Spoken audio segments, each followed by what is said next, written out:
A new study shows that the air along the Grapevine is dangerous to breathe, and people who live there are worried about it.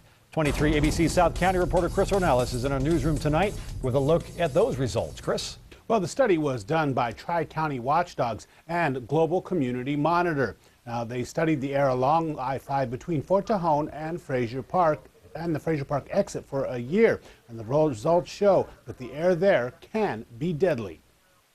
The entrance to the El Tejon school says it's a smoke-free campus, but environmental watchdogs say some of the stuff students are breathing from nearby I-5 is just as bad. It was comparable to secondhand smoke on children's lungs. The study of the air along the Grapevine ran from March 2011 to March 2012. The data on ozone showed that our area was actually as bad or worse in parts of Bakersfield. McKay says on the worst days that they took air samples, the air was actually deadly. People that were exposed those days that we took those samples would actually be at risk of cardiovascular death 2 to 3 days after the exposure. Up the road at the Flying J truck stop, McKay says semis belch exhaust all night long. Sometimes 200 to 300 trucks are parked there at night. Many of them are idling overnight to keep their cabs either warm in the wintertime or cool in the summertime. There is a state law that forbids truckers from idling their rigs more than 5 minutes,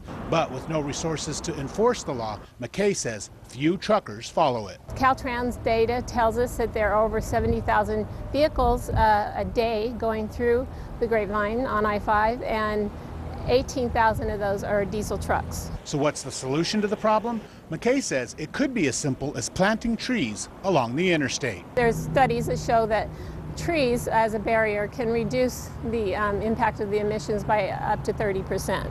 People who live in the area are worried about the results. I work all the way down in LA, and one of the reasons we live all the way here and I drive that way is for air quality. And so, you know, if my kids are breathing dangerous air, that's definitely something I'm concerned about. Now, among the other recommendations made by the group was putting in an electrical system at the truck stop so truckers can shut off their engines and use electricity while they are parked overnight. In the newsroom, Chris Ornelas, 23 ABC.